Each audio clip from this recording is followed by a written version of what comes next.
That's just a couple of staff talking there. This is a sign. There were 7 or 8 different camps there, and everybody had his own sign. That was ours.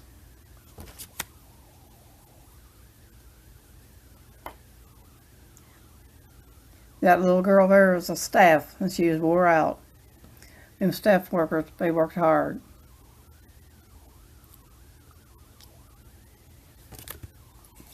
Here I am in the kitchen back in Fort Mifflin.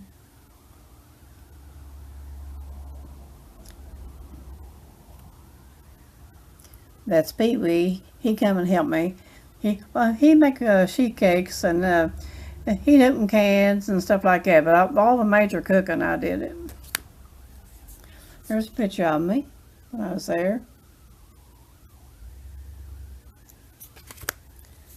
Here's another picture of me when I was there. I'm trying to show you these pictures. I'm still trying to figure out how to do this thing. We haven't even got to figure out how to edit yet. When I went to home on vacation, when I came back, of course, Pee Wee come down there and done some cooking, and we had somebody else in there cooking, but he was helping. And while I was gone, he made this sheet cake for me.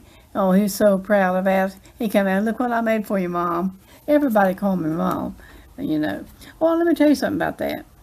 Every once in a while I get to go to the store. Most of the time we order things from a wholesale house, but we go into town and buy grapes and apples and pop and candy and stuff like that. So one night I took 3 of them with me, and one was from Mexico, and one was black, and one was Chinese. That's ones I took with me. And that's one was wanting to go. And so when we got to the store, a big store like Kroger's or a big store, pretty good sized grocery store, and I say, all of you get a cart and get what you want. And of course, I'm gonna get what you need, and you just get what you want. And so they went around and they got all kinds of crackers, and they got cookies and candy and pop. Well, you know what kids buy. They filled them carts full. And they keep saying, Mom, can I buy this? Mom, can I buy that? And I heard a man talking to somebody. He said, I don't know who she is, but they sure got a lot of money. They thought I was the mother of all those kids. One was a Chinese, one was black, and one it was kind of funny. We got a kick out of it after we got back in the van. I said, did you notice how many people was looking at me? You always call me Mom. Yes, yeah, we know that. We just done that for fun. They keep calling me Mom in front of all them people. There's the first picture in New Jersey when we had, I had a little, by that time I had bought me a little camper to stay in. I got tired of sleeping on the floor. There's part of Fort Mifflin right there. They fall in like that. Now everybody fell in and wait to go to the teepees at night. They'd fall in. That's what they did. They fell in. There's not too many there right now, but probably a lot of them gone, because we always had around 50 kids there. And there's one of the counselors, and at that big building in the back is that their hospital I was telling you about, that they're redoing. It's probably redone by this time. They were restoring it. A lot of soldiers died there. And here I am with one of the boys. I just loved all of them. They were just such good kids. You never know. They even had been back down in Florida again at that big farm.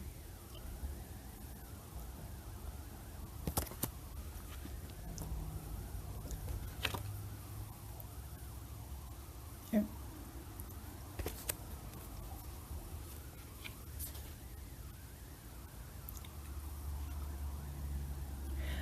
One time in Florida, right here, I can't see it in this picture.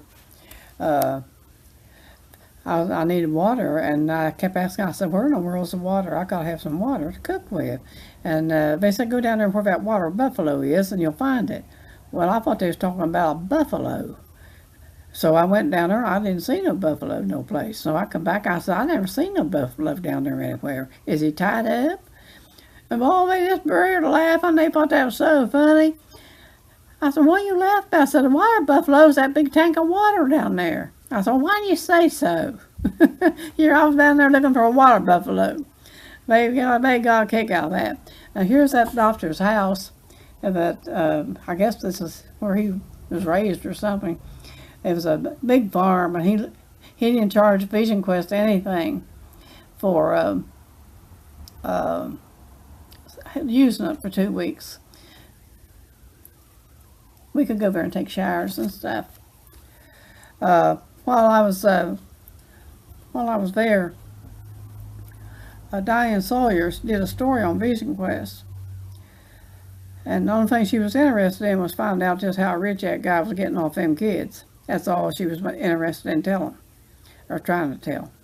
Well, anyway, he came to our camp to tell us what to expect when 60 Minutes, everyday show. He said, I spent 8 hours with her, but the only thing she could think of was how much property I have, how much money I was making. And he said when he started to leave, when he was leaving, the cameraman came over and said, she's going to kill you in that story. And she done a good job.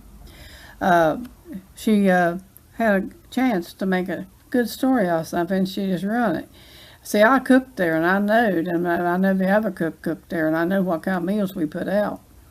And I even went home one time and brought back 5 sacks of flour, and I'm talking about big sacks of flour, because Philadelphia, you could only buy 2-pound packages of flour.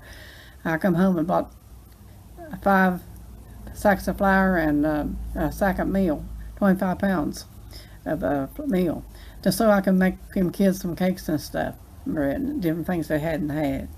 Well, anyway, I cooked awful good meals for them. But anyhow, Diane Sawyer said that the kids lived on blow-ins and trail mix, peanut butter and jelly sandwiches. That's what the kids lived on. I couldn't believe it. She described the place. I couldn't even believe it. I never watched 60 Minutes again. That was the last time I ever watched it, because I knew if she lied about that, they lied about everything else. So I never watched it again, because them kids was fed good. I fed them good. They ate good before I come there. They just didn't have a cook, have sense to know how to cook. But they had the good stuff. But they did things more easier than I did, you know. But anyway, I thought I'd tell you that. Here's a couple more kids. They're working. And here was some. Give her that.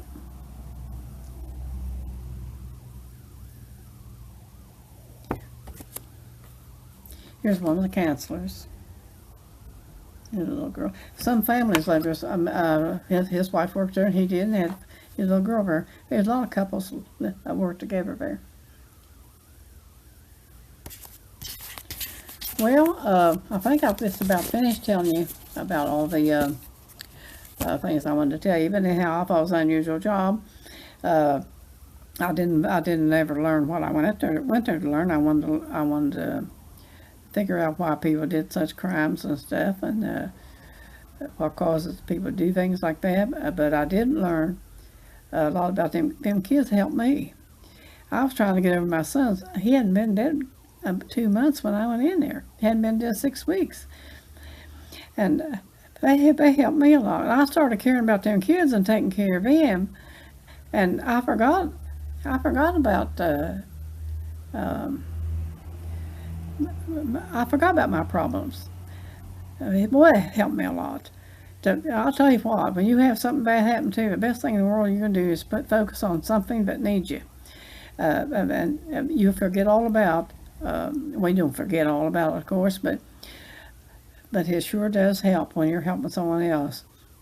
I had this one little boy that came in, and the programmer told me, the director told me not to talk to him at all, because he don't like women, and said he'll just cuss you out, so don't say a word to him.